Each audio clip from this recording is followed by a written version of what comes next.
부활이 없다 하느냐라는 제목으로 하나님 말씀을 증거하겠습니다. 우리가 믿는 기독교는 여러 가지 종교 중에 하나가 아닙니다. 기독교는 인간이 만든 종교가 아니라 하나님이 만드신 종교이기 때문입니다. 하나님은 이 세상에 아무것도 존재하지 않았을 때부터 이미 존재하고 계셨습니다. 나는 스스로 있는 자니라. 나는 스스로 있는 자니라. I am who I am. 나는 여호와다. 이 말씀은 하나님만이 참되고 유일하신 신이심을 말씀하는 것입니다. 하나님께서 인간을 창조하시고 창조된 인간이 처음으로 눈을 떴을 때 그에게 있어서 보이는 존재는 오직 하나님밖에 없었습니다. 다른 신이란 존재하지 않았습니다. 따라서 하나님만이 유일하고 참된 신이시고 그 하나님을 우리가 믿는 것입니다. 창조하신 만물을 바라보며 창조주 하나님을 믿고 예배하는 일만큼 자연스러운 일이 어디 있겠습니까? 창세기 1장 1절에 태초에 하나님이 천지를 창조하시니라. 그리고 창세기 1장 27절에 하나님이 자기 형상 곧 하나님의 형상대로 사람을 창조하시되 남자와 여자를 창조하시고, 그럼에도 불구하고 다른 종교를 인정하자느니 모든 종교는 다 똑같다는 식의 주장을 하는 사람들이 있는데 우리는 절대로 동의할 수 없습니다. 아멘? 아멘. 절대 동의할 수 없습니다. 아멘? 아멘. 다른 종교는 전부 다 사람들이 만든 종교입니다. 하나님이 창설하신 종교가 아니라 인간들이 만든 종교와 어떻게 하나님이 창설하신 종교와 견줄 수가 있습니까? 이런 주장은 유일하고 참된 신이신 하나님을 부정하는 일이며 하나님의 진노를 격발하는 매우 사악한 죄임을 잊어서는 안 됩니다. 10계명의 제1계명이 바로 그것이죠. 너는 나 외에는 다른 신들을 내게 두지 말라. 너는 나 외에는 다른 신을 너에게 두지 말라. 나 곧 하나님 외에는 다른 신을 신으로 인정하지 말라는 것인 줄 믿습니다. 인간들이 사탄의 미혹을 받아서 다른 신을 인정하고 섬기는 일이 있기 때문에 너희는 그러지 말라. 그리고 하나님께서 그것을 제일 싫어하시는 일이기 때문에 절대로 그런 일 하지 말라고 제일 먼저 명령하신 것입니다. 진정으로 세상의 종교가 종교라는 영역 안으로 들어오기를 원한다면 반드시 예수님을 통과해야 합니다. 예수님을 통과하지 않은 모든 종교는 종교 비슷한 것일 수는 있어도 결코 종교라고 말할 수 없습니다. 요한복음 10장 9절에 이렇게 말씀하죠. 내가 문이니 누구든지 나로 말미암아 들어가면 구원을 받고 또는 들어가며 나오며 꼴을 얻으리라. 8절에 나보다 먼저 온 자는 다 절도요 강도라 말씀합니다. 예수님이 말씀하실 때 분명하게 말씀합니다.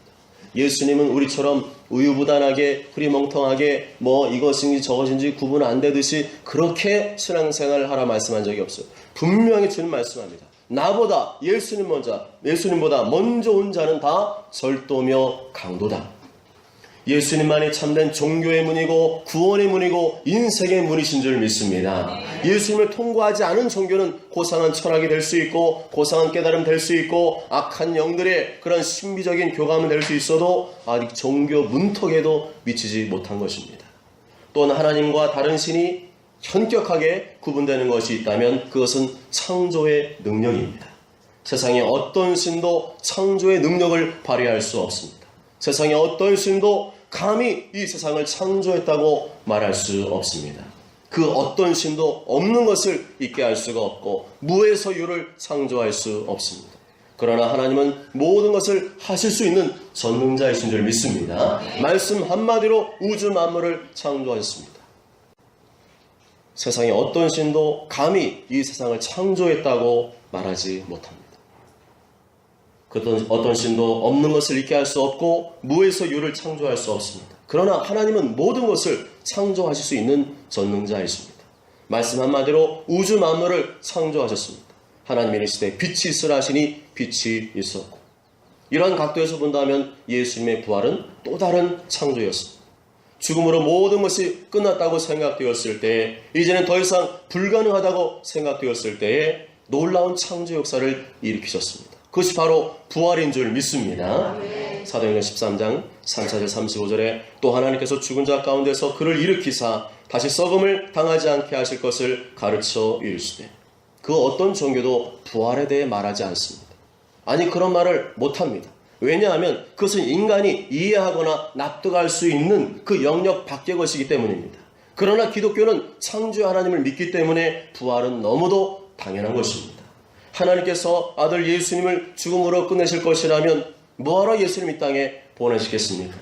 창조주 하나님께서는 예수님의 죽음 뒤에 이미 새로운 생명과 부활과 창조 역사를 계획하고 계셨던 것입니다. 그러므로 창조는 믿겠는데 부활은 못 믿겠다? 이게 말은 앞뒤가 맞지 않습니다. 하나님의 창조를 믿는데 어떻게 부활을 못 믿습니까? 창조를 믿을 정도라면 부활은 당연히 믿어져야 됩니다. 예수님께서는 부활을 아주 당연하게 말씀하셨습니다.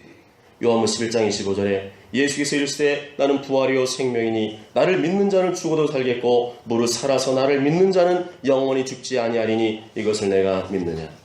교회를 다녀도 어떤 믿음을 가지느냐가 중요합니다. 부활하신 예수님을 믿는 사람이 창조주 하나님을 믿을 수 있는 것이고 창조주 하나님을 믿는 사람이 부활하신 예수님을 믿을 수 있습니다.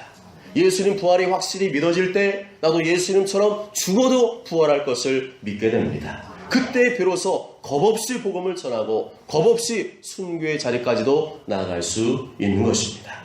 이러한 믿음이 있는 사람이 마지막 최후 심판 때 예수님과 함께 영원한 생명과 부활에 동참하게 됩니다. 예수님을 부인하고 거부한 사람은 부활의 영광을 누리지 못합니다. 불신자도 부활하지만 그것은 심판을 받기 위한 부활입니다. 요한복음 5장 29절에 선한 일을 행하는 자는 생명의 부활로 악한 일을 행하는 자는 심판의 부활로 나오리라. 여기서 말하는 선한 일이란 착한 일을 말하는 것이 아니라 예수님을 믿는 일을 말합니다. 하나님 앞에서 예수님을 믿는 일만큼 착하고 선한 일은 없습니다. 예수님을 믿어야 심판에 이르지 않고 예수님을 믿어야 사망에서 생명으로 영생으로 옮겨지는 줄 믿습니다. 요한복음 5장 24절에 내 말을 듣고 또 나 보내신 이를 믿는 자는 영생을 얻었고 심판에 이르지 아니하나니 사망에서 생명으로 옮겼느니라. 무언가를 해야 영생을 얻는 것이 아니라 예수를 믿을 때 그 즉시 생명으로 영생으로 옮겨진다는 것입니다. 그러나 부활을 믿는다고 하면서도 이 땅의 것에 집착하고 욕심부리는 사람은 부활을 믿는 사람이라고 할 수가 없습니다. 자기 뜻대로 살고 자기 마음대로 살고 죄짓고 살고 그러면서도 부활을 믿는다고 하는 사람은 그 믿음이 거짓된 믿음이기 때문에 구원받을 수 없습니다. 빌립보 2장 12절에 그러므로 나의 사랑하는 자들아 항상 복종하여 두렵고 떨림으로 너희 구원을 이루라 말씀합니다. 구원받았지만 아직까지 구원을 우리가 성취한 것은 아닙니다. 예수님 죽으심과 부활을 믿으면 이미 구원을 얻은 것입니다. 이미 구원은 시작되었습니다. 그러나 아직 구원에 도착한 것은 아닙니다. 두렵고 떨림으로 힘쓰고 해서 주님의 뜻에 순종하는 삶을 살아야 될 줄 믿습니다. 그렇지 않으면 구원에서 떨어질 수 있음을 성경에서는 경고하고 있습니다. 마태복음 7장 21절에 나더러 주여 주여 하는 자마다 다 천국에 들어갈 것이 아니요 다만 하늘에 계신 내 아버지 뜻대로 행하는 자라야 들어가리라. 마태복음 12장 5절에 누구든지 하늘에 계신 내 아버지의 뜻대로 하는 자가 내 형제요 자매요 어머니이다. 만일 부활이 없다면 기독교만큼 불쌍한 종교도 없습니다. 기독교의 창시자라는 사람이 십자가에서 죽었는데 거기에 무슨 기대와 소망이 있겠습니까? 예수님 죽으셨습니다. 우리도 죽을 겁니다. 그러니까 예수님처럼 살다가 우리 다 같이 죽읍시다. 이건 왜 무슨 할 말이 더 있겠습니까? 그래서 고린도서 15장 19절에 만일 그리스도 안에서 우리가 바라는 것이 다만 이 세상의 삶뿐이면 모든 사람 가운데 우리가 더욱 불쌍한 자리라. 가장 불쌍한 사람들이 누구냐? 예수님 부활한 것도 모른 채 죽는 사람이죠. 사도 바울 또 수많은 제자들이 순교를 각오했던 것이 그 이유가 어디 있습니까? 바로 이 부활이 확실했기 때문에 그 부활의 주님을 보았기 때문에 그는 불쌍한 사람들이 아니라 가장 좋은 쪽을 선택한 사람들입니다. 우리 믿음의 선조들이 부활신앙으로 무장했기 때문에 극심한 고문과 박해 속에서도 비굴하게 예수님을 부인하지 않았습니다. 죽음 뒤에는 반드시 영생의 부활이 있음을 확신했기 때문에 구차하게 변명하거나 거짓으로 그 위기를 모면하려고 하지 않았습니다. 히브리서 11장 35절에 또 어떤 이들은 더 좋은 부활을 얻고자 하여 심한 고문을 받되 구차히 풀려나기를 원하지 아니하였으며 라고 말씀합니다. 부활신앙은 삶으로 드러나게 되어 있습니다. 속으로만 믿으면 된다고 하는 사람 거짓말이에요.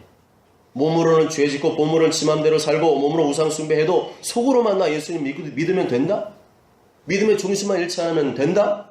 이건 사단의 속임수죠.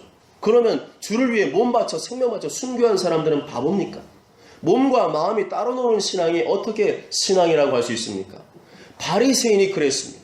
겉과 속이 달랐습니다. 위선자들이었습니다. 그런 사람들에게는 주님이 구원이 없다고 말씀했습니다. 마태복음 23장 13절에 화 있으신 자 외식하는 서기관들과 바리새인들이여 너희는 천국문을 사람들 앞에서 닫고 너희도 들어가지 않고 들어가려 하는 자도 들어가지 못하게 하는도다. 2000년 교회 역사상 예수님의 부활을 제대로 믿는 그리스도인은 이 땅에서 살되 구차하게 살지 않았습니다. 자기 자신을 위해 살지 않았습니다. 나만 잘 먹고 잘 살 궁리를 한 적이 없습니다. 마가복음 8장 35절에 누구든지 자기 목숨을 구원하고자 하면 잃을 것이요 누구든지 나와 복음을 위하여 자기 목숨을 잃으면 구원하리라 말씀합니다. 부활신앙이 있다고 말하면서 하나님 나라와 영광을 위해 살지 않고 맨날 자기만 잘 먹고 잘 사는 궁리하고 있다면 그 사람은 부활을 인정하지 않는 사람이죠. 아무리 부활을 말해도 자기의 삶을 통해서 그 사람은 정말 부활을 꿈꾸는 사람인가, 부활을 소망하는 사람인가 인정할 수가 없다는 겁니다. 이 땅에 썩어질 것들, 돈, 명예, 권력, 건강, 성적인 유혹 앞에 헷가닥 넘어가는 사람들에게 무슨 부활의 신앙이 있습니까? 그래가지고 무슨 영생을 누리겠으며 어떻게 그 부활의 신앙을 삶으로 입증할 수 있겠습니까? 죽을 때 죽더라도 일평생 하나님과 이웃을 사랑으로 섬기며 피 묻은 복음을 전파하다 죽기를 바라는 사람들이 진정 부활신앙을 가진 사람들인 줄 믿습니다. 그런 사람만이 구원받고 영생을 얻게 되는 줄 믿습니다. 마태복음 7장 13, 14절에 좁은 문으로 들어가라 멸망으로 인도하는 문은 크고 그 길이 넓어 그리로 들어가는 자가 많고 생명으로 인도하는 문은 좁고 길이 협착하여 찾는 자가 적음이라. 그런데 아이러니한 것은 사도 바울 당시에도 부활을 믿지 않는 사람들이 있었다는 것입니다. 예수님이 부활하셨을 때 많은 사람들이 목격을 했습니다. 예수님 부활했다는 사실을 부인할 수가 없었습니다. 한두 사람이 아니라 최소한 500명 이상의 사람들이 예수님의 부활하신 것을 보았습니다. 4절부터 2절까지를 보면 내가 받은 것을 먼저 너에게 전하였노니 이는 성경대로 사흘 만에 다시 살아나사 게바에게 보이시고 베드로에게 보이시고 후에 12제자에게와 그 후에 500의 형제에게 일시에 보이셨나니라고 말씀합니다. 그럼에도 믿지 않는 사람들이 있었습니다. 12절 함께 읽어보실까요? 12절 시작. 그리스도께서 죽은 자 가운데서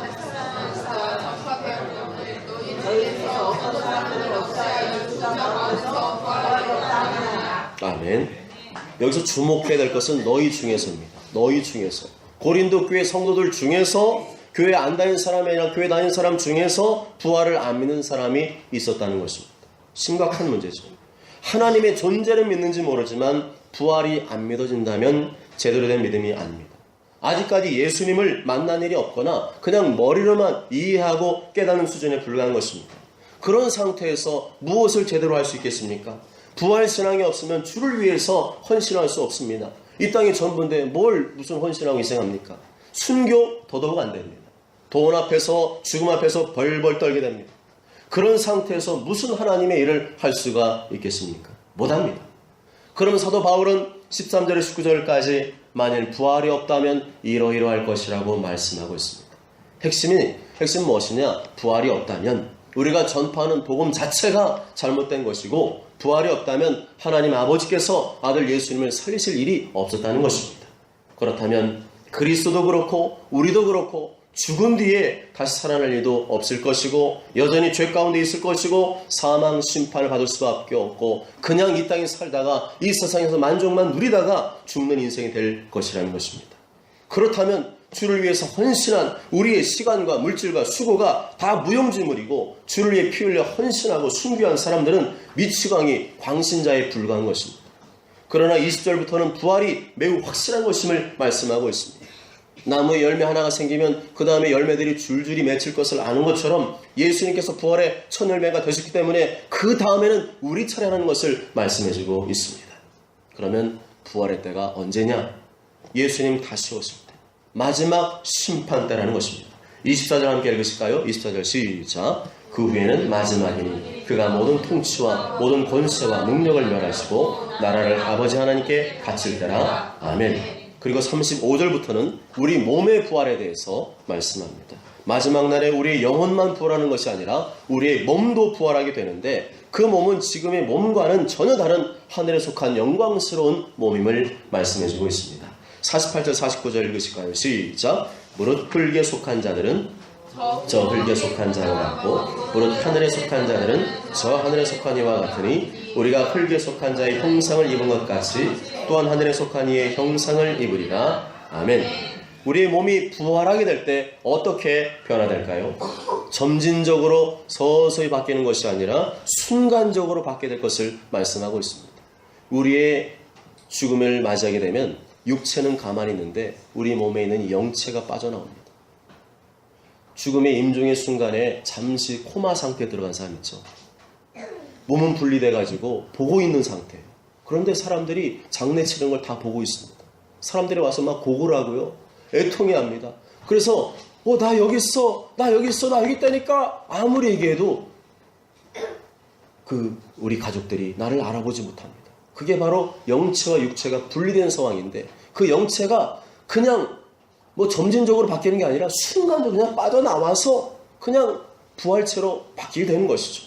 완벽한 부활은 예수님 오실 때 완벽한 눈에 보이는 이제 부활체를 입게 되지만 이미 우리의 마음속에는 영체가 존재하고 있습니다. 그래서 썩을 육체를 위해 살아가는 것은 얼마나 어리석은지 우리는 빨리 깨달아야 됩니다. 아멘. 육체는 잠시뿐이에요. 100년 동안 잠시 담고 있는 그릇에 불과합니다. 그러나 그 이후에는 진정한 우리의 육체, 영체가 밖으로 나와서 영원토록 주님 앞에 가든지 아니면 영원토록 지옥의 심판을 받게 됩니다. 그리고 35절부터는 48절, 49절 읽으셨죠? 우리 몸이 부활하게 될 때 순간적으로 바뀌게 되는데 그 부활체는 영원한 주님의 나라에 살기에 적합한 썩지 않는 육체를 입게 될 것을 50절부터 마지막까지 해서 말씀하고 있습니다. 예수님께서 부활하신 후에 나타나신 그 육체는 우리 눈으로 볼 수 있고 만질 수 있는 새로운 몸을 입으신 것이었습니다. 누가복음 24장 39절에 내 손과 발을 보고 나인 줄 알라. 허상이 아니라는 거예요. 유령이 아니라 실제 그 어떤 형태를 가지고 있는 우리 육체와 똑같은 그런 몸을 가지고 나타나셨다는 것이죠. 또 나를 만져보라. 영은 살과 뼈가 없을 때 너희 보는 바와 같이 나는 있느니라 말씀합니다. 또한 부활하신 예수님이 베드로가 잡아온 생선과 떡으로 요리를 해줬을 뿐만 아니라 생선 한 토막을 잡수셨습니다. 이에 구운 생선 한 토막을 드리니 받으사 그 앞에서 잡수시더라. 또한 부활하신 예수님은 물리적인 공간을 관통하여 들어오셨습니다. 또 24장 36절에 예수 친히 그들 가운데 서서 이르시되 너에게 평강이 있을지어다 하시니 그들이 놀라고 무서워하여 그 보는 것을 영으로 생각하는지. 이로 볼 때 우리가 입게 될 부활의 육체는 지금의 우리가 눈으로 보는 것처럼 우리 육체를 보는 것처럼 눈으로 보고 귀로 듣고 입으로 말하고 손으로 만지고 음식을 먹을 수 있는 육체이지만 지금의 육체와는 본질적으로 다른 썩지 않는 영광스러운 육체임을 알 수가 있습니다. 사랑하는 여러분, 결론은 이것입니다. 58절 함께 읽으시까요? 시작. 그러므로 내 사랑하는 형제들아 견실하며 흔들리지 말고 항상 주의 일에 더욱 힘쓰는 자리 되라. 이는 너희 수고가 주 안에서 헛되지 않은 줄 알미라. 아멘. 부활이 있기 때문에, 부활이 확실하기 때문에, 부활 후에는 영원한 상급과 면류관을 주시기 때문에 주님의 일에 힘쓰라는 것입니다. 전도하며 구제하며 선교하는 일, 주님께서 너무나 기뻐하신 일이고 우리가 이 땅에 사는 동안에 내 시간과 물질과 몸을 드리는 것은 가장 확실한 투자인 줄 믿습니다. 그러나 하고 싶어도 잘 안 되죠. 마음이 있어도 안 되죠. 왜냐하면 우리는 아담으로부터 죄성을 물려받았습니다. 그리고 너무나 오랫동안 세상의 방식대로 살아왔어요. 너무나 편한 대로 살아왔기 때문에 그냥 이 편한 대로 살다가 죽지 뭐 하는 생각들을 가지고 있어요.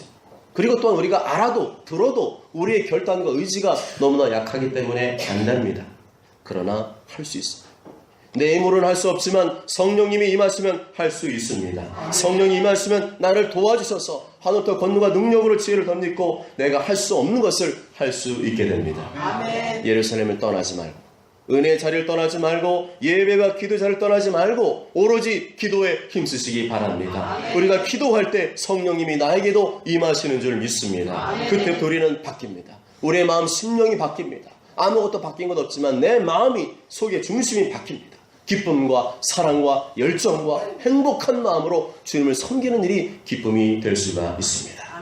모쪼록 모두가 오로지 기도의 힘쓰므로 말미암아 성령 충만을 받으시고 부활신앙으로 무장하여 견실하며 흔들리지 말고 더욱 주의 일에 힘쓰는 자들 되시길 주님의 이름으로 축복합니다. 아멘.